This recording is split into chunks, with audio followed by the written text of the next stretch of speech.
বিসমিল্লাহির রহমানির রহিম।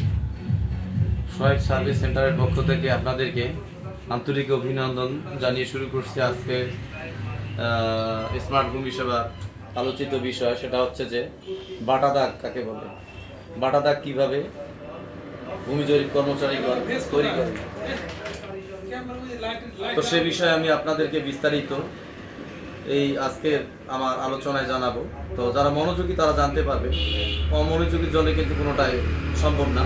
তো দেখি আমরা বোর্ডে যাই, বাটা দাগ কীভাবে আমরা তৈরি করি। আপনাদেরকে দেখাবো যে সিট মৌজা মেয়াদ বা নকশায় বাটা দাগ কীভাবে তৈরি হয়।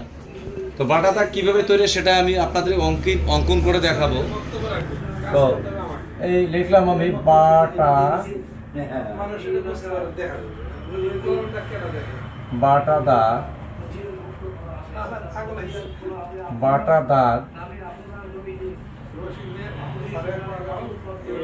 বাটা দাগ কি, বাটা দাগ কি। আচ্ছা, আমি দেখাবো যে একটা মৌজা ম্যাপ তৈরি করার সময়, একটা মৌজা ম্যাপ তৈরি করার সময় এভাবে প্লট নাম্বারগুলো কিন্তু বসানো হয়। টোটাল একটা প্লট তৈরি হয়ে গেল, ম্যাপ, মৌজা ম্যাপ। তো নাম্বার কিন্তু মোটামুটি যখন শেষ পর্যায়ে হয়ে যায়, শেষ পর্যায়ে হয়ে যায় মৌজা ম্যাপে, নাম্বার 1 থেকে চালু হয় উত্তর পশ্চিম কর্নার থেকে 1 2 3 4 5 6 7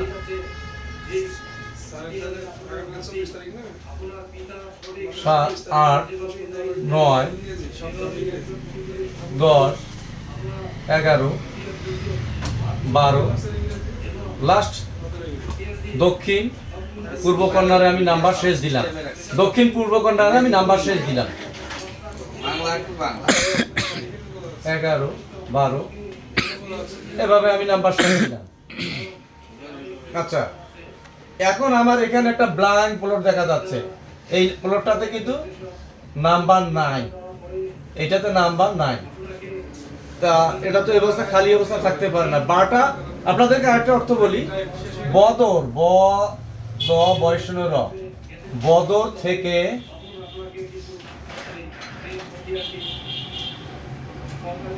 বাটা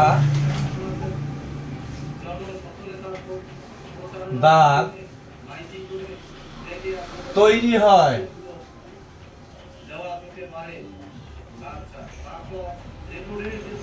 আচ্ছা, এখন বদর কিভাবে হয় সেটা তো জানাইতে হবে আপনাদেরকে। বদর না জানলে কিন্তু আর বাটা জানবেন না। এই মৌজাটার অলরেডি নাম্বার শেষ হয়ে গেছে, মৌজাটা কিন্তু প্রিন্ট এখনো যায় নাই, 30 ধারা 31 ধারা চলছে। তো একজন ভূমি মালিক তার একটা প্লটের অর্ধেক বাদ পড়ে গেছে, জমিটা দুইজনের কিন্তু একজনকার নামে রেকর্ড হয়ে গেছে 20% জমি। তো আরেকজন বলতেছে যে ওই প্লটে আমারও 10% জমি আছে, 10 10 20। এখন নাম্বার কিন্তু প্লট শেষ। তো তসদিক পর্যায়ে অ্যাটাস্টেশন টেবিলে ওই ব্যক্তি যে হাজির, তো যখন তিনি আবেদন করছেন তখন বদর সাহেব কিন্তু প্লটে চলে আসছে। তসদিক ক্যাম্পের সার্ভেয়ার যখন এখানে আসে তাকে বদর বলা হয়। তো বদর সাহেব এসে দেখলেন যে জমিটা তার এই দিকে আছে, এই দিকে আছে জমি, কিন্তু একজনকার নামে রেকর্ড হয়ে গেছে 20%, আর একজন ওয়ারিশ তার দখল সূত্র নোট করছেন। তখন তিনি বদরের মাধ্যমে, একজন বদর আমিনের মাধ্যমে বা সার্ভেয়ার যখন আসবেন তখন কিন্তু ওই ক্যাম্প বদর তাকে বলা হয়। তখন এখানে 12 নাম্বার পর্যন্ত মনে করি 12 নাম্বার পর্যন্ত মৌজার নাম্বার শেষ। এখন নাম্বার আপনি কোথায় পাবেন? অভাব কিন্তু নাই, নাম্বারের অভাব নাই। তখন তেনা আরেকটা ওনার জমিটা সার্টিফাইড করবে, করার পরে আলাদা একটা প্লট তৈরি করবেন। 2টা প্লট তৈরি হয়ে গেল, একটা নাম্বারের জায়গায় 2টা নাম্বার, একটা নাম্বার যেটা আছে সেটা তো ওই ব্যক্তির নাম্বার হয়ে গেল, কিন্তু পরবর্তীতে যে নাম্বারটা আসলো সেইটা পরের ব্যক্তির, সেইটা নাম্বারটা হলো 12। এই 12 নাম্বার পর্যন্ত শেষ। তো বাটা নাম্বারটা এভাবে তৈরি হবে, এই নাম্বারটা হবে 13। 13 মানে আমি আপনাকে স্পষ্টভাবে দেখাই, আপনি মনোযোগী হবেন কিন্তু 12 নাম্বার পর্যন্ত নাম্বার শেষ। 12 বাটা অর্থাৎ এই যে বাটা 13। আচ্ছা, এখন আপনি অনেকে মনে করবেন এই নাম্বারটা মাঝেও কিন্তু হতে পারে, এই নাম্বারটা অর্থাৎ এখানেও হতে পারে, হঠাৎ করে এখানে বা এখানেও হতে পারে। এখানে পড়ে গেল 4-এর পর 5 হওয়া উচিত ছিল, কিন্তু এখানে 13 আসলো কিভাবে? সিরিয়ালে মিল নাই, কিন্তু 13 অলরেডি চলে আসছে, 13 নম্বর প্লট। অর্থাৎ এই প্লটটা বাদ পড়েছিল বা অন্য ভাগের কারণে অন্য লোকের ভাগ আছে, পরবর্তীতে তিনি তসদিক ক্যাম্পে কমপ্লেন করে ডিসপোর্ট হ্যারিংয়ের মাধ্যমে তো বদর দিয়ে এই দাগটা তৈরি করেছেন, যার কারণে কিন্তু এটাকে বাটা। তাহলে আপনারা আশা করি বুঝতে পেরেছেন যে বদর থেকেই বাটা দাগের সৃষ্টি বা নকশা অঙ্কন করা হয় বদর থেকে। আচ্ছা, আর একটা ঘটনা আপনাদেরকে বলি। সুট দাগ, আসলে একসাথে এতগুলো বলা যদিও ঠিক না, বলতে হয় সুট দাগ কাকে বলে? সুট দাগ।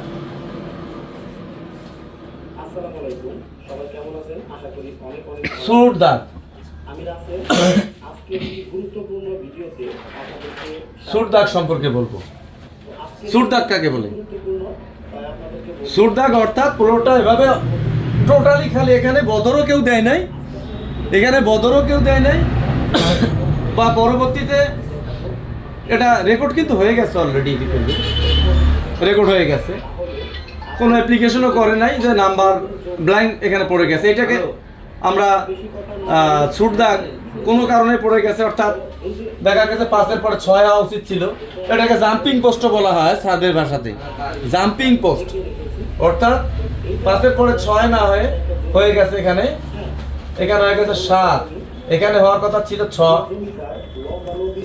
কিন্তু 5-এর পরে 6 না দিয়ে হয়ে গেছে 7, যে কোনো কারণবশত হতে পারে।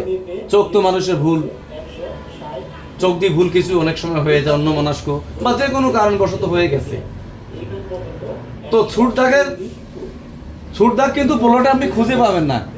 এখনো বাংলাদেশে 2-একটা মৌজা পাওয়া যায়, খুব একটা নাই। এটা বিশেষ করে 40-62 নকশাগুলোতে বেশি পাওয়া গেছে, কারণ সে সময় নকশাগুলো ছিল অনেক বড় বড়, অর্থাৎ 2500 নাম্বারের প্লট, 3100 নাম্বারের প্লট, 4200 নাম্বারের প্লট, 4200 পর্যন্ত দাগ সেখানে ছিল।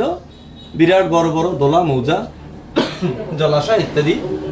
সেই ক্ষেত্রে এগুলো কিন্তু তো ছুট দাগ পড়ার সম্ভাবনা খুব বেশি পড়ে। কিন্তু বর্তমানে 64 বা 80 ইঞ্চির স্কেলে যারা নকশা তৈরি করেন, এখানে প্লট থাকে মাত্র 120টা, 70টা বা 80 ইঞ্চি থেকে আরও ছোট হয়।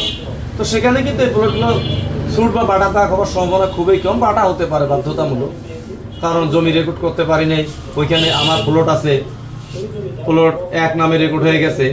সেই ক্ষেত্রে আমি অবজেকশন করে 30 ধারা 31 ধারার মধ্যে বদর ক্যাম্পে অফিসিয়াল লোক এসে, অফিসিয়াল সার্ভেয়ার এসে নিয়ে একটা বদর তৈরি করে আমার প্লটটা তো অঙ্কন করে দিতে পারবেন। সেক্ষেত্রে বাটা বাধ্যতামূলক, কিন্তু সুট দাগ আসলে খুব কম হয়।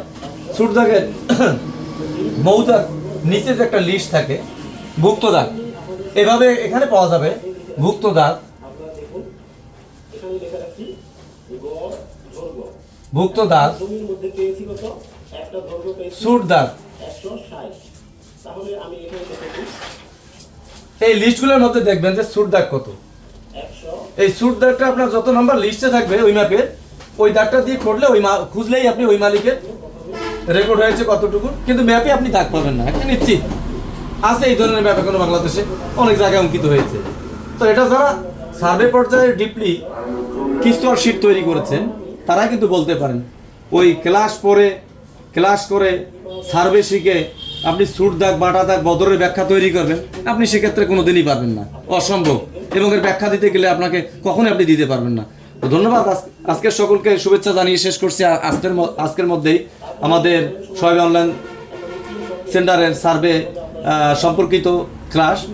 আসসালামু আলাইকুম।